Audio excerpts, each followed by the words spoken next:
stressing unity and caution in the management of their nation's affairs in order not to plunge the country into further crisis. President Muhammad Buhari gave the advice while exchanging views with the special representatives of the United Nations Secretary General on Guinea-Bissau. Madiba Toure, State House correspondent Adamu Sambo reports. United Nations Special Envoy on Guinea-Bissau is in Abuja to formally solicit the support of President Muhammadu Buhari for Nigeria to use its clout in the regional bloc to break the deadlock in the troubled West African nation. President Buhari, who decried the lingering political crisis in Guinea-Bissau, said the political leaders there must exhibit high sense of responsibility and patriotism in stabilizing the country. As he puts it, they, not outsiders, can effectively resolve the unfortunate crisis situation in their own country. The president said Nigeria will not shirk its responsibility of ensuring peace, unity and stability in West Africa in spite of the prevailing hardship. He, however, said increased support will be required from ECOWAS and the United Nations towards achieving the objective. The United Nations representatives, Modibo Toure, told President Buhari that Guinea-Bissau faced a very grim future if the country continues without a functioning government. From the State House, Adamu Sambo, NTA News. And therefore, to diversify the economy now, the federal government has launched a new agriculture policy for 2016 to 2020, with Vice President Yemi Osinbajo describing agriculture as the arrowhead that will put the country's economy back on a sound footing. Titled The Win Alternative, it is refocusing to meet the domestic requirement and standard for export. State House correspondent Jide Onifade reports. I hereby launch the Agriculture Sector Roadmap, the Green Alternative Agriculture. The strategy is the focus on solving core issues at the heart of food production, putting in place needed structures, farm inputs, seeds and fertilizer suitable for the areas in which farming activities are taking place, and as well making available funds for farmers. This, it's noted, would increase food production and ensure that standards are met for foreign markets. Vice President Yemi Osinbajo, while commending the president for a renewed vision on agriculture as alternative to oil-dependent economy, says the green alternative is set out to provide solution to key challenges in the sector. He says the problem has never been a lack of policy, but the capacity to stick to the plans and ensure that it aligns with the plans of government. There is no way we can do the scale of agricultural production, both for domestic consumption and export, without ensuring local improved seedling development alongside those that we import. And of course, encouraging the work of the agencies of the Ministries of Science and Technology. Minister of Agriculture, Audu Ogbe, says the roadmap was developed after wide consultation with experts across all spheres to actualize the vision of the president for the agricultural sector.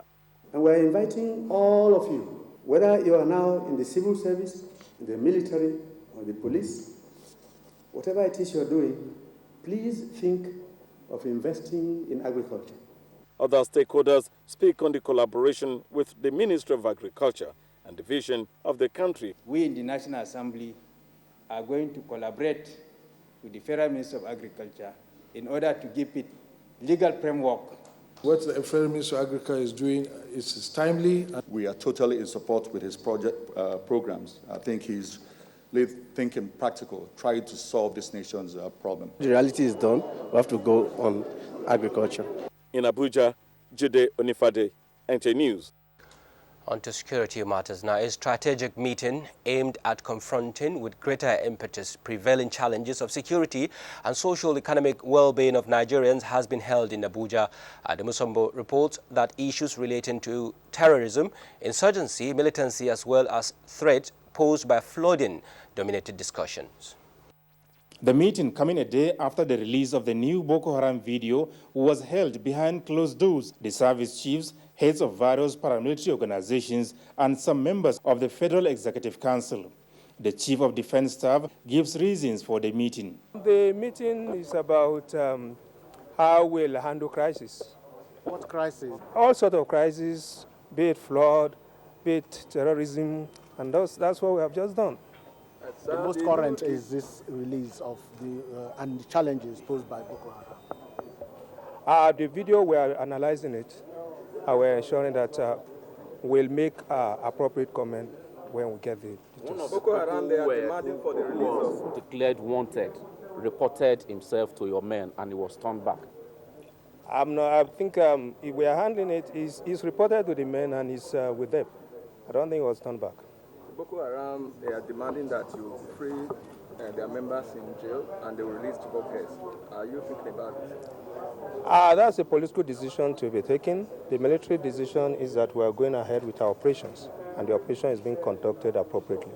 On his part, the Minister of Information and Culture, Alhaji Lai Mohammed, reassured Nigerians that the federal government has the will, resolve, and conviction to secure the release of the Chibok school girls held in captivity by Boko Haram. What is important to government is the safety and security of these girls. There are a few things you need to do behind the scene which you cannot make public. But what I can assure is that the government is committed to doing everything to rescue these girls. If I say we are speaking, we are engaging them, I'm speaking from a position of authority. So for us, it's not just because they release a video, it's because we believe that there will be no final closure to Boko Haram until and when we're able to resolve the issue of these girls. The Comptroller General of the Nigeria Customs Service, Hamid Ali, said the meeting was also aimed at enhancing the capacity of the various agencies towards confronting emergency situations. It's a little workshop that was arranged for us to be able to understand how to respond to an emergency issues, how to be able to be in a position to advise Mr. President to take the right decision when we have an emergency case in this country, either be it terrorism, flood, or any other thing. So this is a put together component for the entire chief executive to sit down and understand the processes of thinking when there's disaster. Globally, you know what we're facing today is terrorism. And again, we have disasters in this country. Especially now, I think there's been information going around that some states are going to have floods. And then fire disaster, you never can call say when it will happen. So in terms with this, in tandem with this, we must get prepared, we must be ready. The meeting lasted about 3 hours. From the State House, Adamu Sambu, NTA News. Minister of Budget and National Planning, Udoma, says the present administration is working out modalities for early preparation of budget and planning that will fast-track national development.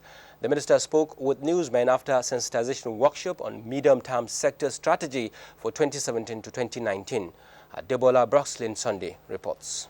Minister and other keynote speakers agreed that the nation has not done too well in ensuring that budget implementation achieved planned targets, adding that the medium-term sector strategy, MTSS, will complement the implementation of zero-based budgeting system. Once you get good preparation, you can now monitor the implementation because you have goals which have been defined and measurable and quantifiable. So it's not just a question of how much money was spent, is what was achieved with the money spent. On abandoned and ongoing projects, the minister says, if you have a project that is, say, 80% done, the argument that you would have to admit that project is that it will be easy to complete. The event.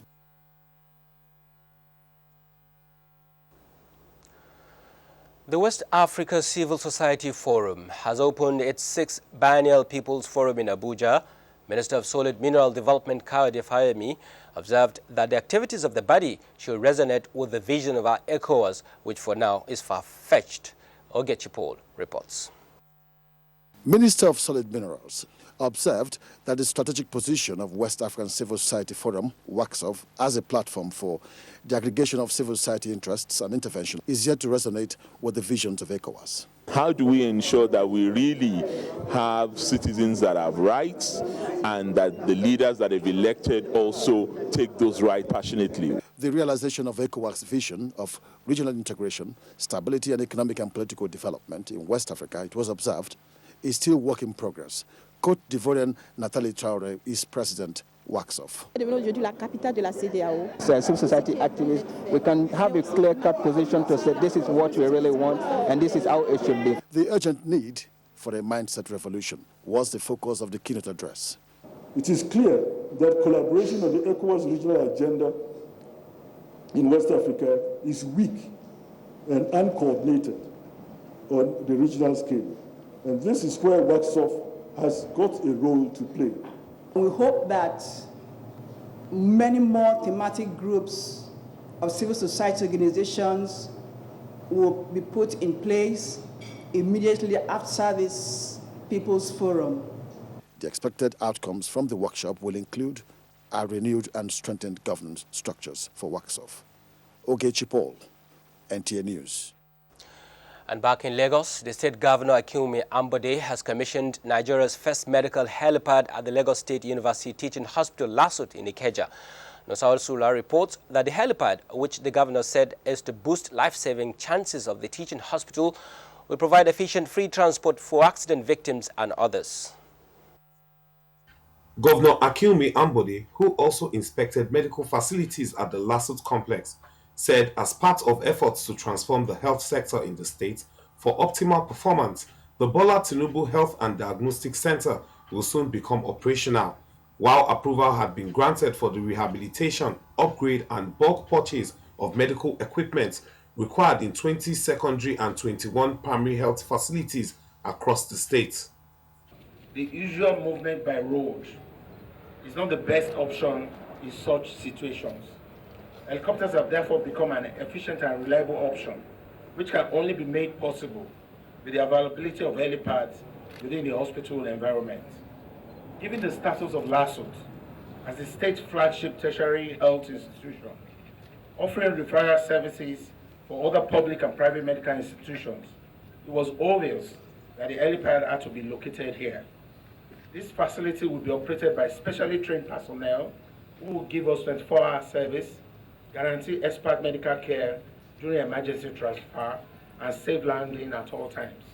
Earlier, the State Commissioner for Health, Dr. Jide Idris, said by the commissioning of the helipad, the hospital was now on the verge of being elevated as Level 1 Trauma Center, adding that the helipad was the first to be certified in the country for any state government. There are so many things that have been planned for the health sector, and I believe that the only sure way we can support him is to ensure that all of us in the health sector do our own bit to complement his efforts.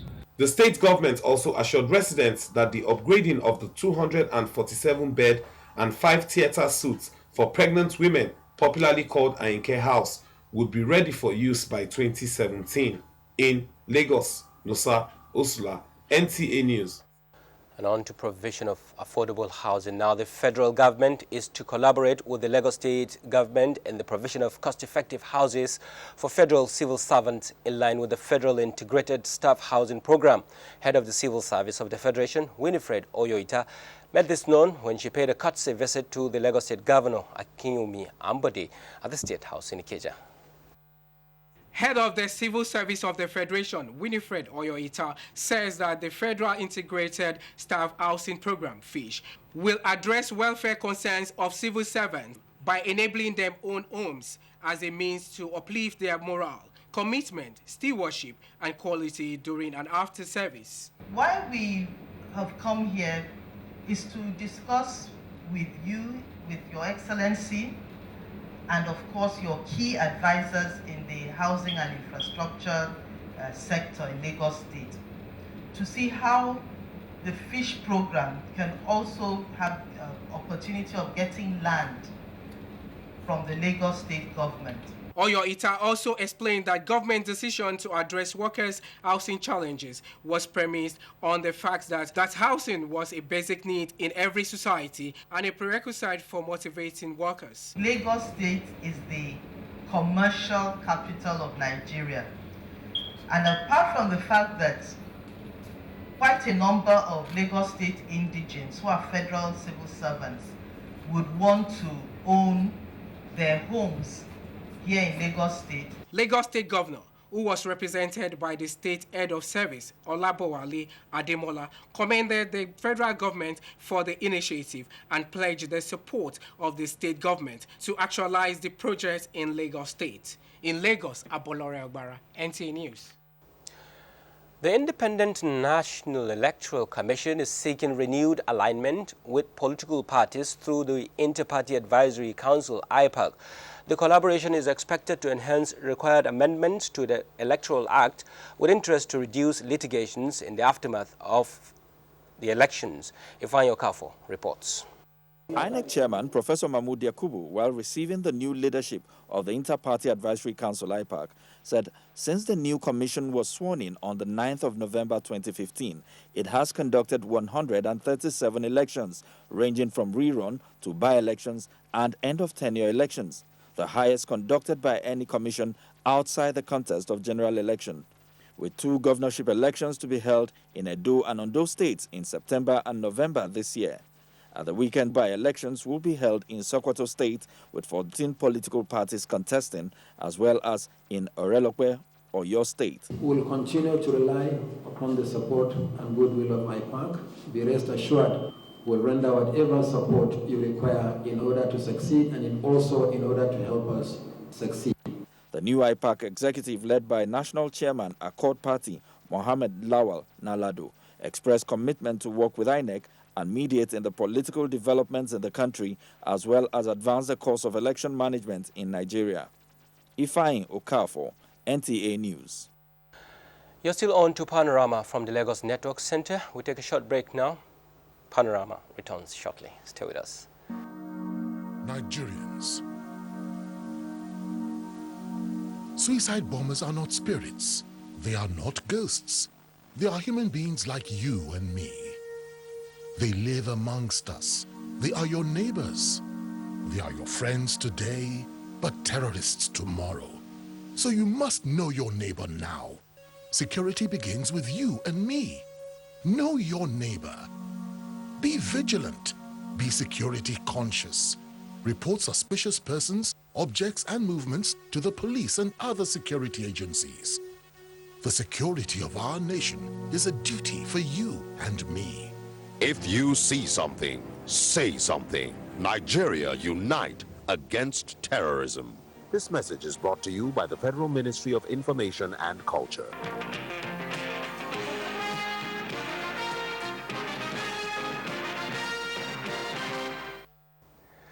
I'm glad you're still there. Nigerian youths have been advised to stay away from drugs and prescribed medications to avoid health challenges associated with drug abuse. A non-governmental organization, Women Arise, gave their advice during a sensitization program to enlighten the public on the dangers of drug abuse in Lagos. Drug abuse is the recurrent use of illegal drugs or the misuse of prescription or over-the-counter drugs with negative consequences. These civil society groups say there is no better way of reaching out to the youth than to take the message on drug abuse to the university campuses. Working in the Student Affairs Division, I'm privy to the fact that there are a number of students that have been rusticated in the last few years as a result of being guilty of drug addiction. We all know how the abuse of drugs has been affecting the psychological and the social economical effects it has on this economy of Nigeria. So we are trying to sensitize the youth of Nigeria, especially the students of University of Lagos, the bad effects of abusing drugs. President Women Arise for Change, Joe Oke-Odumake, emphasized that parents must pay special attention to those their children hang out with and the activities they engage in. We want to halt the indiscriminate use of drugs. We also want people to realize that those who use it find it difficult to be off it. And it's not that we should use the sledgehammer for them. We should show them love. We should show them care. And we should try as much as possible to ensure that we keep them off drugs. Every part of the body is affected by drugs. Okay, it's stop inhibition. Someone can do something it should not do normally. Now it destroys the brain. It gives cancers associated with drug abuse. The group, as part of the enlightenment efforts, staged a walk around the University of Lagos campus, urging the students to steer away from drugs and cultism. Ndigbo and Nigerians home and abroad have been challenged to support talent development, creative ideology and good governance in order to actualize the desires for a better country. These are coming from Ohanese Ndigbo students who are in solidarity with Buhari's administration. Joseph Johnson reports. Rising against what they described as incessant, unnecessary and diversionary blanket calls for investigation or prosecution of persons who are not culpable, the President Ohanese Ndigbo students, Anya, frowned at similar actions from some quarters for the prosecution of the Minister of Interior, General Abdurrahman Dambazau, over the ongoing arms scandal. Ohanese Ndigbo students like you shall vehemently oppose any attempt to tarnish the hard-earned image and integrity of this noble general, who all his life is serving Nigeria as a first-class security material. We are stating categorically that the present administration, led by President Muhammadu Buhari, is assiduously working hard towards promoting and restoring the dignity and integrity of the nation's lost glory, which are in line with the dreams, visions, and missions of our founding fathers. He maintained that they stand for one Nigeria. Joseph Johnson, NTA News. Individuals and corporate organizations have been advised to imbibe quality leadership styles and values that will positively improve and promote sustainable development in the country. Speakers gave the advice at a seminar organized by the Junior Chamber International in Lagos. Ken Egbeluge has details. Good leadership has been described as one of the basic elements required to reposition Nigeria for a better future. Speakers at the seminar expressed concern at the death of quality leadership in the country. They are of the opinion that if Nigeria is to assert itself in the Committee of Nations, the issue of ensuring good leadership becomes imperative for all Nigerians. To this end, various speakers enjoined the youth to aspire to be visionary leaders in future, noting that with keen sense of foresight and great personal discipline, the youth can positively impact their communities and the country at large.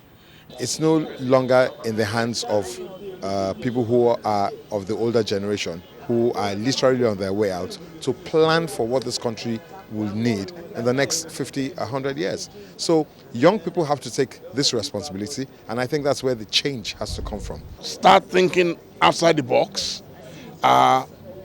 I always preach that we must have more entrepreneurs. We cannot all wait for government to employ us. We cannot all do white-collar jobs. The organizer of the seminar highlighted the relevance as it concerned the Nigerian youth. Say we are youths and we call ourselves active citizens, we should be able to make a difference in our society. So we've brought about a crop of young active citizens who will listen to leaders who have been able to make an impact in their own sphere.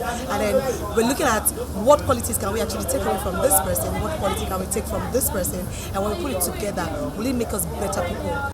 Some participants spoke on the benefits of the seminar.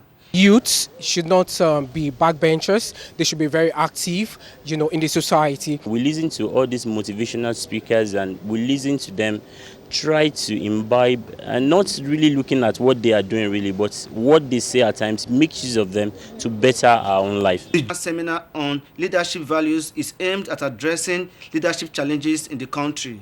In Lagos, Ken Egbeluge, NTA News. And to sports now, Nigeria's D Tigers out of Rio Olympics. Details with Amanzi Marcus. Nigerian athletes